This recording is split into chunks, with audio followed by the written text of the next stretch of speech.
Hello, I'm Mantastic and Fantastic, and today I'm going to talk about the various new upgrades slash buffs that have been given out to various cards for Puzzle and Dragons. So, as a whole, gung-ho going back and buffing older cards to give them possibly new amounts of viability is a healthy thing for this game overall, because it obviously is a joyous occasion when an older card that you've kind of forgotten about suddenly has a bit more relevancy. And yes, I am very well aware that power creep and the continuous rate or flow of new cards coming in can make it so it's hard for a card to stay relevant, but again, buffs are a nice thing to have overall, and I want to take this time to look through all the different cards that have been improved or upgraded at this point in time. So, the first one is Baldon, and Baldon's active skill has now gone from max 15 to max 10 turns cooldown, or minimum cooldown, and that is a sizable buff to their active skill, but the problem is this active itself, it's 2 turns of 50% damage reduction, then 2 turns of 2 times attack for Dragon and Machine. It's an active that's not really accomplishing that much on top of a card who does have modest killer and VDP potential, but his Mega Awoken form is just better in most cases, and they have also been buffed to include an extra Devil Killer Awakening. And anytime you get an extra killer, it's always a nice thing. It's just additional personal damage, and Mega Awoken Baldon can have 4 different Killer Awakenings with the ability to at least take God killers or healer killers if they want to like stack and overlap with what their possible super awakenings are. So he does have the potential for strong personal VDP damage against key spawns, and his leader skill has actually been improved as well to the point where it's actually quite easy to use in the sense that you just need to be a fire attribute card. You hit 10 or more combos, which is somewhat offset by the fact that his leader skill gives you bonus of 2 combos with a fire and dark match, along with the damage reduction component. So like these multipliers are solid, but when I look at it, I think this is kind of like Dante from DMC. And it's just these Dante's multipliers, but lower, and with obviously a less ideal active skill as well as awakening. So he's kind of in a similar boat to Dante in terms of like providing a leader skill that gives bonus combos and easy to activate, but at the same time, it's kind of going to be surpassed as well as Fire, lacking a truly great auto follow attack leader at this exact point in time. Next is Dantalion, and Dantalion's active has been buffed to generate 5 instead of 3 fire and heart orbs. So, from a viewpoint of you playing through content like Arena where every orb will matter, this is definitely a buff to this active skill. But unfortunately, this type of active skill has been or is oftentimes used for farming purposes in order to use a monocolor board changer and then creating 6 other orbs alongside of it. This is a pretty easy board to solve. It's quite straightforward, it's clean, it's tidy, gives you the most number of like water in this case, which is probably your offensive orbs in terms of damage potential. But when this active skill gets buffed to from 3 to 5 orbs generated, a board will look like this potentially. That's much messier and harder to potentially find a space for a VDP, and the idea of farming content quickly is you want to do it with as little effort as possible. So it's going to require a bit more brain power to solve. It's not like it's horribly complex, but it takes a bit more effort, and it does run the risk of potentially these extra orbs taking up basically damaging orbs, which in turn may or may not affect your ability to sweep a spawn. The point of the matter is, it is a problem for people who have been planning out to farm things quickly with a monocolor board with the 6 orbs generated to form easy VDPs, and this logic or rationale will apply to every other card that has received a similar buff. For Mega Dantalion, he now has 4 skill boosts along with the same respectable amounts of personal damage, and 4 skill boosts is always going to help you transform. Their active skill generates fire and hearts, as well as giving you +1 combo and 2 times orb movement time. So not a bad active skill for a 6-turn cooldown. Their leader skill has been greatly upgraded in the sense that it provides damage reduction whenever you hit 7 or more combos, which should be doable basically from every given board, considering that he does not actually need to blob his combos together. So you should be reliably tapping into this damage reduction, but the main drawback is you need to match fire and hearts for your full multiplier, and also at the same time your damage reduction is tied to 7 combos, so it's going to make it so it's relatively unlikely you can efficiently stall, because with no bonus health multipliers and damage reduction conditional on high combos, it's unlikely you can actually tank a hit. So it's just something you need to keep in the back of your mind. But if content doesn't need any stalling whatsoever, it can definitely work better. So Tsubaki, Sumire, Kaede have the exact same active skill buff, relatively speaking, as Dantalion's non-Mega Awoken form has. And again, it can create problems if you're trying to abuse monocolored boards to make VDPs. Typhon's non-Mega Awoken form has been buffed to unlock orbs with the active skill. Like, that is a buff for sure, but it's buffing a card that's not truly meaningful at this point in time. Like, Typhon will struggle to fit on many teams because TPAs are usually a less desirable awakening, along with the fact that Dragon and Attacker typing is often not utilized for mono-dark teams, so it just makes it difficult to find a place for Typhon. So it is a buff, but I don't think it's going to change his usage. And a similar thing can be said to his Mega Awoken form. His active skill has definitely been improved. It buffs attack and RCV, so it's attack only for Dragon types, but it will still overwrite any attack debuff you currently have, and RCV buff is also nice. You also get a full board changer of Fire, Water, Dark, and Heal Orbs, so it's reasonable. It should give you enough orbs for what you're trying to do, hopefully. And the leader skill has been improved for stronger multipliers, and he does have the ability to lead a tremendously durable team of 4 times health and 43.75% damage reduction. But the issue is you are restricted to Dragon type cards, which does cut down your sub pool, and it's not really offering much beyond fat durability multipliers. The attack multiplier is okay, but it doesn't bring like RCV, it doesn't bring like auto follow-up attack, bonus combos, 7x6. It doesn't add anything truly zesty to his mix overall, so I don't feel like the buffs to Typhon are going to drastically change his usage overall. On the other hand, Fujin has been buffed to now be a 2-turn damage absorption void. So, historically speaking, 2-turn damage absorption voids have been quite rare, and they were also highly prized because they would allow you to farm Alt Arena 3 or Arena 5 much faster, because there is a 25% chance to hit back-to-back absorption spawns, and no one's going to bring 2 separate actives for that. Instead, they would try to bring 1 active to carry for both. You can definitely still stall and dance out Durga, but if you're going for pure speed and efficiency, 2 turns is the way to go. And over time, we have been given more and more 2-turn absorption counters, and it's kind of interesting how Fujin, who was the original, has now finally come full circle and gained 2 turns. On the bright side, I would say, at this point in time, most dungeons don't have repeated spawns back to back because 2 turns have kind of become the norm, so this kind of invalidates the whole idea of them stacking 2 spawns back to back. Instead, they might have a spawn, say, midway through the dungeon and towards the end of the dungeon. So you have quite a few floors in between, so obviously these types of actives will not work, but at the same time, I guess it gives you a nicer window of breathing room. Let's say you mess up your combo terribly, you still have 1 more turn of absorption counter. But again, if you're playing through Arena 5 or Alt Arena 3, definitely can make your clears much faster.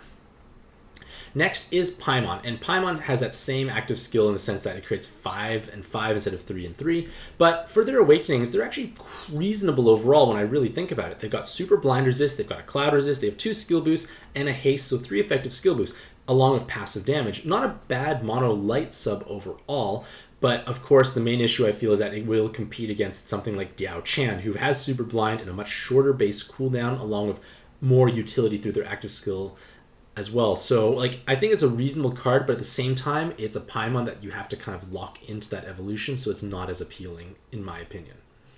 For Mega Awoken Paimon, you void attribute absorption for 2 turns. So things like Yomi Dragon and Alt Arena 4 is where you would want to have 2 turns of color absorption. But the problem is this is not a weapon assist, and using Paimon as a sub is difficult to justify. Using him as a leader is going to be terribly difficult to justify because you need to match multiple color crosses, and you have no auto follow attack damage, no bigger board, no bonus combo count, so you're going to have difficulty with any combo shield because you need to match 2 crosses to truly deal meaningful damage. Follow-up attack can be difficult, but if you ever have to face a void spawn, good luck doing that because you need 2 crosses and a VDP.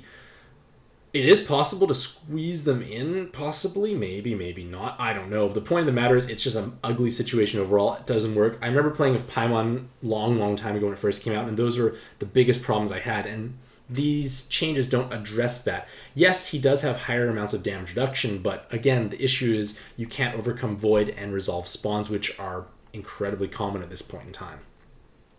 For Mega Awoken Gremory, she now has 3 skill boosts and a balance and devil typing. So if you are running Yugi Nell teams, this can definitely be a wonderful solution because she fits well. She has an active skill which allows you to generate Column of Dark, Column of Hard Orbs, which is nice, along with fully removing all bind and awoken binds. And that is meaningful because oftentimes if you don't need your bind or awoken bind cleared because that spawn never showed up, it's nice having a secondary effect that you actually want to utilize, and that is definitely the case here. So Mega Gremory has definitely gained more value overall, I feel, at this point in time, because she is fitting well on what is arguably like the Yugi teams, which are kind of the important thing to fit on at this point in time if you're mono dark. For Mega Ilm, they gained a slight buff to their attack multiplier and a slight buff to their offensive potential for their leader skill.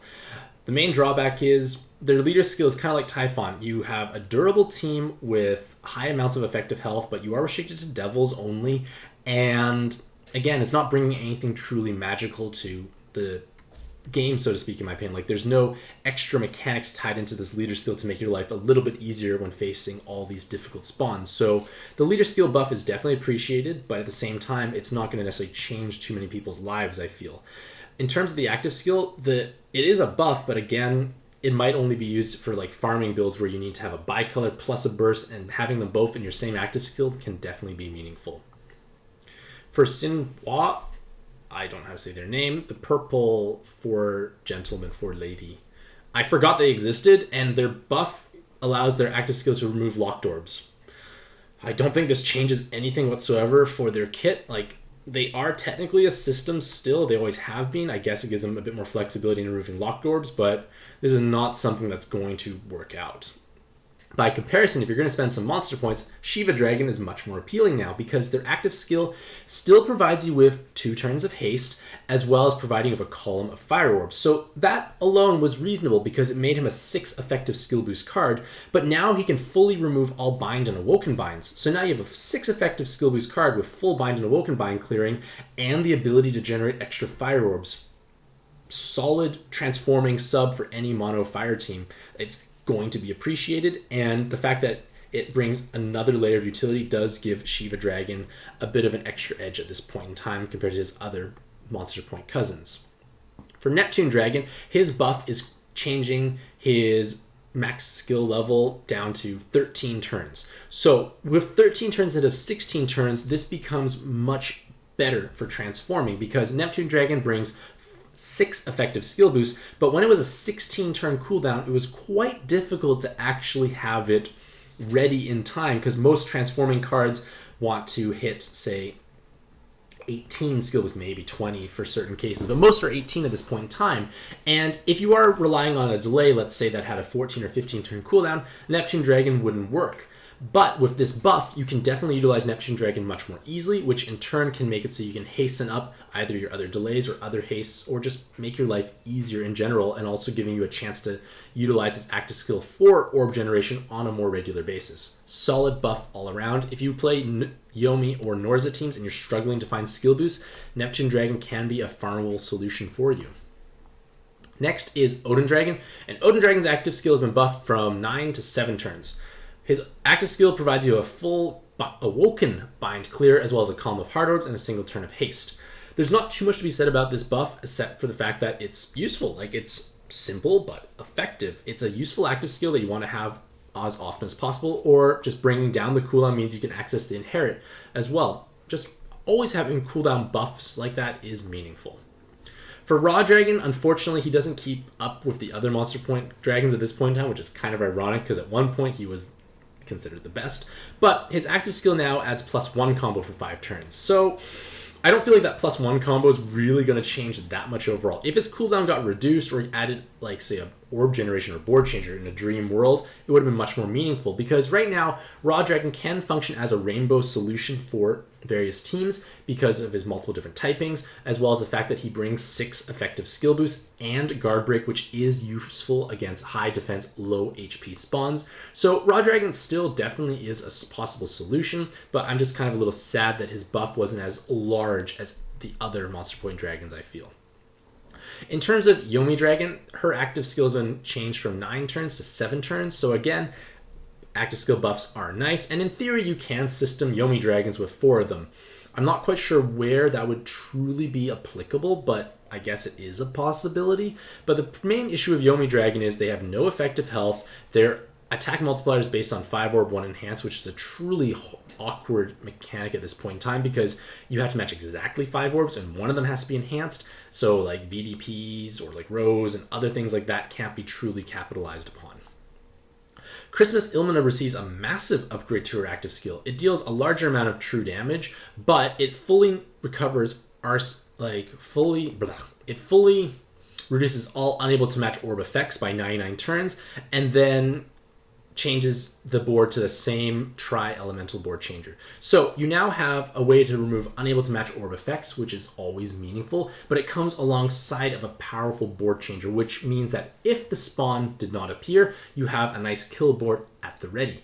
This is great, but the main drawback I can foresee is that Christmas Ilmina doesn't really fit anywhere at this point in time. If she had a weapon assist, this would become incredibly valuable, assuming it got even reasonable awakenings, because this active skill is quite powerful for mono fire or mono light teams. Christmas Fagin is able to now clear awoken binds with his active skill, but I don't really remember him truly being utilized much beforehand. Like, he has low weighted stats, doesn't bring that much magical stuff to the table overall, so I just feel like it's a buff that happens, but it's not going to change many people's lives. For New Year's Horus, their active skill now provides you with a small buff to attack and recovery for a single turn. So now you can overwrite all those attack and RCV debuffs while having the whole board enhanced in one turn of haste. So New Year's Horus can definitely bring 4 skill boosts plus haste, so 5 effective skill boosts, along with large amounts of orb enhance, as well as bonus stats in co-op. It obviously functions best in co-op, but it's possibly another option for players who are looking for a skill boost solution that can also cover other metrics needed for a dungeon. New Year's Cammy's active skill will now fully recover all unable to match orb effect and regular bind statuses, so definitely an upgrade to her active skill, but I feel like the actual change in the bottom row to hearts and recovering 30% of your max health is not that great of a secondary effect, and at the same time, using her as a sub is not that magical. She doesn't fit that well anywhere at this point in time. No team really truly capitalizes upon her kit, so I feel like it's just kind of another buff that's going to be underutilized at this point in time. For New Year's Artemis, she now can void damage absorption for 2 turns. So as mentioned before, if you are facing Yomi Dragon and you are able to utilize New Year's Artemis on your team, it can definitely be a way to help overcome that potential spawn in Alt Arena 4. But at the same time, I don't feel like New Year's Artemis is going to truly take off any more than that she already has. She has a reasonably solid leader skill in terms of multipliers, but again, doesn't bring anything truly magical to the table. And at the same time, Wood is kind of lacking a superstar leader to pair with at this point in time. Valentine Sonya now recovers 50,000 health when using her unique active skill that generates a full board of Fire and Dark while also spawning 3 heart orbs. I'm not quite sure where this healing aspect can truly be utilized. Maybe if you're playing an HP sensitive leader and you know there are preemptives, you could utilize this to heal up instantly, so you back to your full attack multiplier and have a board changer alongside of it. Maybe for that purposes, but I'm not quite sure how this active skill is going to truly change your world, because at the same time, with those 3 heart orbs, you should be able to heal up pretty well if you're utilizing her as a leader, because she does have an exceptionally large RCV multiplier. Reiwa is a farmable card that adds now not 2 but 3 bonus combos when matching 4 plus fire, wood, water, and light orbs at the same time. It's a cool leader skill. It does result in a more unique and interesting playstyle potentially, so it's just kind of nice that it's given some love, but at the same time, it's nice, but I don't think it's going to change your life either. For Christmas Callie, she gains a significant improvement to her offensive potential because she now naturally comes with double 7 combo and a God Killer, which is relevant for many existing spawns, along with the chance to gain either another 7 combo or Cloud Resist through her Super Awakenings. So these Awakenings definitely improve her usability overall, but the only drawback that I can truly foresee is that she's not a truly unique nor special card. Like, she's kind of generic, so to speak. There are many other offensive rainbow cards who bring similar kinds of awakenings, but they possibly bring more utility at the same time, because Christmas Callie's active skill is just a generic 6 elemental board changer. You get all 6 elements, but no other secondary effect. Like there's no like bind or awoken bind clearing. There's no unable to match orb effect clearing, time buff, attack buff, anything along those lines. It doesn't bring anything extra zesty to the table. And then finally, we come to Valentine's Nay, who now gains a Dragon Killer. And gaining, like I said, gaining a Killer Awakening is always beneficial because for an offensively oriented card, it's another 3 times personal damage against a pretty common spawn overall. And the fact that Nay can take any killer latent means that she can be an efficient dragon killing option for mono dark teams because you make a VDP, hit those 7 combos, if you're lucky, squeeze in a TPA, and her damage output's just going to skyrocket against dragon spawns. At the same time, the main drawback of Valentine's Nay at this point in time is she doesn't have an ideal home to be utilized on. It's not to say that there are no teams that can use her, but all the best mono dark teams at this point in time tend to rely on utilizing Yugi, which means you must be a devil card. Of course, you still can use Valentine's Nay for other teams and options, but that at this point in time is her main hindrance. If she gained a devil typing, she would become much more interesting potentially because she does solve at least some bind and some awoken bind clearing along with a powerful active skill. So, in conclusion, buffs to older cards are always an exciting time. Like, I just get a little excited seeing that a card that I haven't used in a long period of time has gained some improvements. It doesn't necessarily mean I'm going to be using them all the time, but with that being said, let me know which of these buffs you find most interesting, and if any of these buffs are going to change the way you team build and or approach dungeons.